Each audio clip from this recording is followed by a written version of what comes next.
Okay जी, तो हम यहाँ तक थे। हमने एंटीरियर ब्रांचेस देखी, सुपीरियर थायराइड, उसमें लिंगुअल थी, फेशियल आर्टरी थी। फेशियल आर्टरी की हमने 2 ब्रांचेस देखी कि सर्वाइकल पार्ट में कौन सी देती है और फेशियल पार्ट में कौन सी देती है। फिर मीडियल में आ गई थी असेंडिंग फेरेंजियल, देखा कौन कौन से फोरामेन से निकलती है, पास होती है और जाके फिर मेनिंजेस को सप्लाई करती है।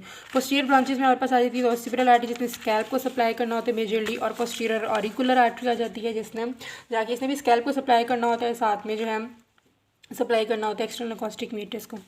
उसके बाद हमारी टर्मिनल ब्रांचेस की मैंने आपको बात की थी।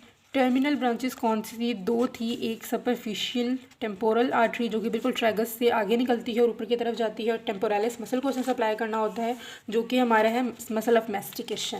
ओके, और फिर मैक्सिलरी आर्टरी। तो मैक्सिलरी आर्टरी मैंने कहा था behind the neck of mandible निकलती है, और ये बहुत ज़्यादा इंपॉर्टेंट आर्टरी है। इसको हमने डिटेल से देखना है, इसकी ब्रांचेस देखनी है, ठीक है। मेजरली इसकी ब्रांचेस आपने याद रखनी है।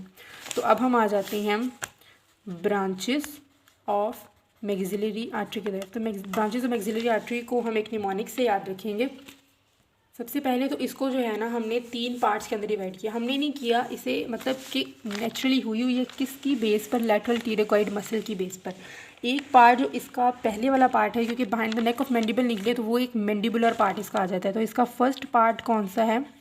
Mandibular part. अब इसको मैंडिबुलर पार्ट भी बोल सकते हैं, फर्स्ट पार्ट भी बोल सकते हैं। दूसरा पार्ट जो है वो लैटरल टीरेगॉइड मसल जो है ना उसके ऊपर रन कर रहा होता है, तो उस वाले पार्ट को हम बोलते हैं टीरेगॉइड पार्ट, ठीक है। तो उस वाले पार्ट को हम बोल देंगे टीरेगॉइड पार्ट।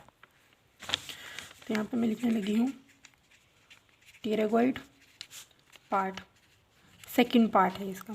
और जो थर्ड वाला पार्ट है, जब वो टीरेगॉइड मसल से आगे जाके फिर वो इनसाइड एंटर हो जाएगा हमारे टीरेगो पैलेटाइन फोसा के अंदर। तो जब वो टीरेगो पैलेटाइन फोसा के अंदर होती है तो उस वाले पार्ट को हम बोलते हैं टीरेगो पैलेटाइन पार्ट, इसे थर्ड पार्ट भी बोलते हैं, ठीक है। पहले मैंडिबुलर पार्ट पे आ जाते हैं। तो मैंडिबुलर पार्ट के लिए जो इसका निमोनिक है वो है मेड, MAID, मेड, ठीक है। मेड के अब इसके हर वर्ड से हमारे पास एक आर्टरी बनेगी। पहले जो M है इससे हमारे पास बनेगी मिडल मेनिंजियल आर्टरी, ठीक है, मिडल मेनिंजियल आर्टरी। सेकंड है हमारे पास A, तो इससे बनेगी एंटीरियर टिम्पैनिक आर्टरी। उसके बाद है I, तो इससे बनेगी हमारे पास inferior alveolar artery. Inferior alveolar तो मैं आपको पहले ही बता चुकी थी कि इंफीरियर एल्वियोलर से एक फिर मेंटल आर्टरी निकलेगी, ठीक है। तो इंफीरियर एल्वियोलर आर्टरी, और लास्ट वाला है D, जिससे हमारे पास बनेगी डीप ऑरिकुलर आर्टरी। तो इनके नाम से ही इनके फंक्शन जाहिर हो रहे हैं कि किसको सप्लाई करती है। तो पहली मिडल मेनिंजियल है, इसको आपने ये भी चीज़ में याद रखनी है कि कौन से फोरामेन से पास करती है। तो ये चीज़ आपके BD के टेबल में बनी हुई है, तो आप वहाँ से देख सकते हैं कि middle meningeal artery foramen spinosum से पास करती है, ठीक है। Middle meningeal artery foramen spinosum से पास करती है, और इसने जाके सप्लाई करना होता है हमारे पास उसको, क्योंकि मेनिंजेस इसके नाम है तो ये बोन को भी सप्लाई करती है और मेनिंजेस को भी सप्लाई करती है। फिर आ जाती है हमारे पास एंटीरियर टिम्पैनिक आर्टरी, तो इसने ये टीरेगो पैलेटाइन फिशर से पास करती है, ठीक है, टीरेगो पैलेटाइन फिशर से पास करती है।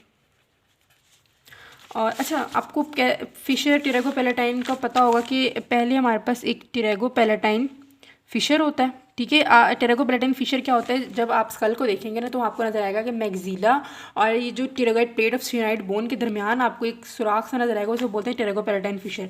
टीरेगो पैलेटाइन फिशर के अंदर की तरफ अगर हम जाएँ, स्कल के अंदर की तरफ जाएँ, तो वहाँ पर हमें एक फोसा टाइप चीज़ नजर आती है, यानी कि एक हॉलो स्पेस होती है, इसको हम बोलते हैं टीरेगो पैलेटाइन फोसा।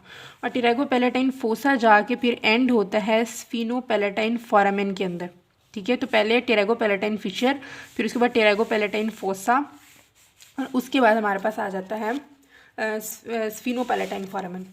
तो ये चीज़ आपने याद रखनी है। तो ये जो है anterior tympanic artery pterygopalatine fissure से पास करके, इसका मतलब है कि इसने यहाँ पे आ जाना होता है टीरेगो पैलेटाइन फोसा के अंदर, और एंटीरियर टिम्पैनिक नाम से आते हैं टिम्पैनिक मेम्ब्रेन को सप्लाई करना होता है। Inferior alveolar artery, inferior alveolar artery जो है ये मैंडिबुलर फोरामेन से पास करती है, और मैंडिबुलर फोरामेन इसके नाम से ही जाहिर है कि इसने किसको सप्लाई करना होता है, हमारे एल्वियोलाई को सप्लाई करना होता है, हमारे गम्स को सप्लाई करना होता है। फिर इसके बाद आ जाती है डीप ऑरिकुलर आर्टरी।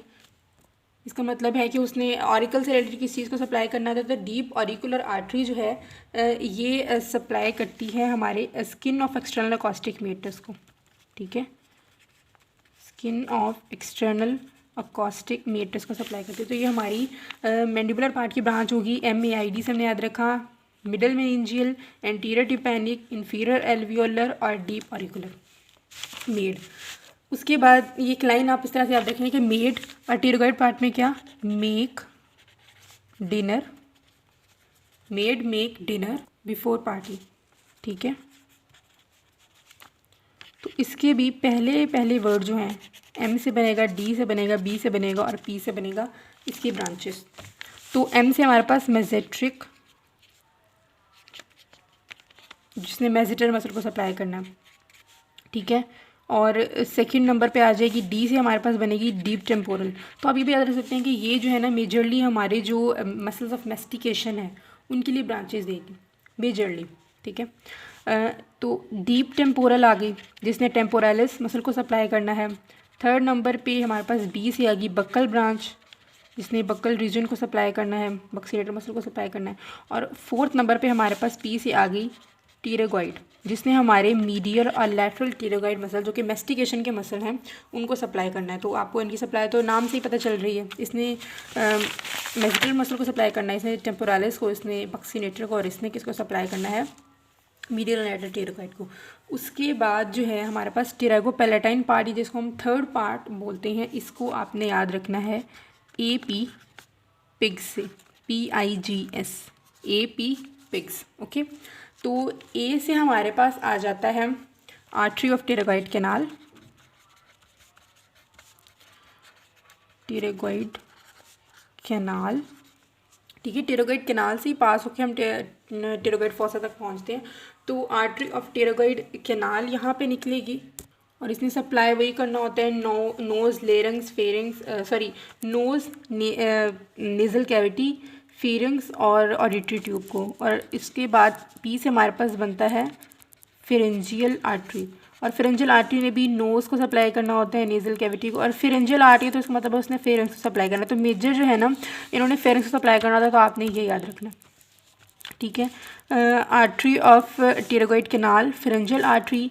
P से हमारे पास बनता है posterior superior alveolar artery, posterior superior alveolar artery. तो पोस्टीरियर सुपीरियर एल्वियोलर ने जाहिर बात है इन्होंने हमारे मोलर और प्री मोलर टीथ को सप्लाई करना होता है। इसके अलावा कुछ पैरानेजल साइनसेस हैं उनको भी सप्लाई करती है। I से हमारे पास आ जाता है इंफ्रा ऑर्बिटल। तो इंफ्रा ऑर्बिटल, आपको पता है कि इंफ्रा ऑर्बिटल फॉरामेन जो बिल्कुल हमारे ऑर्बिट के नीचे होता है फॉरामेन, वहाँ से बाहर की तरफ आते हैं, ठीक है, वहाँ से बाहर की तरफ निकलते हैं। तो इंफ्रा ऑर्बिटल फिशर से पास करते हैं और इन्होंने सप्लाई करना होता है हमारे इंसाइजर्स और कैनाइंस को, ठीक है। ये मोलर और प्री मोलर को सप्लाई करेंगी, इसने इंसाइजर्स और कैनाइंस को सप्लाई करना था। उसके बाद हमारे पास फिफ्थ नंबर पे आ जाता है G। तो G से आ जाती है ग्रेटर पैलाटाइन। अब ग्रेटर पैलाटाइन जो है ये हम स्फीनोपैलाटाइन फॉरामेन से पास करते हैं, जो मैंने यहाँ पे आपको दिखाया था कि टिरागोपैलाटाइन फिशर, फिर ये हमारे पास टिरागोपैलाटाइन फॉसा और फिर स्फीनोपैलाटाइन। तो ये जो हमारी ब्रांच है ग्रेटर पैलाटाइन की स्फीनोपैलाटाइन से बाहर की तरफ निकलती है और इसने जाके सप्लाई करना होता है पैलेट वगैरह के मसल को। और साथ में जब आप उसकी सप्लाई पढ़ेंगे ना उसकी नेज़ल कैविटी की, वहाँ पे उसकी मीडियल और लैटरल वॉल की, तो वहाँ पे आप देखेंगे कि ग्रेटर पैलाटाइन और इसके बाद जो इसकी लास्ट वाली ब्रांच है ना 6 नंबर की स्फीनोपैलाटाइन, वो भी आप ये दोनों जो है ना आप नोज़ की ब्लड सप्लाई के अंदर देखेंगे, वहाँ पे इन्होंने कैसल प्लेक्सिस भी बनाया होता है। तो स्फीनोपैलाटाइन आर्टरी, इन दोनों ने हमारे नोज़ और नेज़ल कैविटी वगैरह को सप्लाई करना होता है। और ये इसे एपिस्टेक्सिस आर्टरी बोलते हैं क्योंकि जब भी नोज़ से खून आता है तो इसका मेन कॉज यही होता है कि स्फीनोपैलाटाइन को रप्चर हुआ होगा। तो यहाँ पे इसकी ब्रांचेस आपको पता चल गई कि फर्स्ट पार्ट में इसकी 4 ब्रांचेस हैं, middle meningeal, anterior tympanic, inferior alveolar और डीप ऑरिकुलर। उसके बाद 4 ब्रांचेस इसमें, 4 ब्रांचेस इसकी यहाँ पे 8 हो गई और उसके बाद 6 ब्रांचेस इसकी यहाँ पे होती हैं। तो ये हमारे पास टोटल बन गई 14 ब्रांचेस। तो 14 ब्रांचेस ऑफ मैक्सिलरी आर्टरी को ज़ाहिर बात है हर एक का कोर्स याद करना तो बहुत मुश्किल हो जाता है। तो अगर आप इसके नेम को अच्छे तरीके से याद कर लें तो मोस्टली पेपर्स में यही आता है। और जब आप अलग अलग रीजन्स में ब्लड सप्लाई देखेंगे तो आपको इनका कोर्स भी आराम से पता चल ही जाएगा। तो खैर अभी के लिए आपने जो है ना वो यही याद रखना है।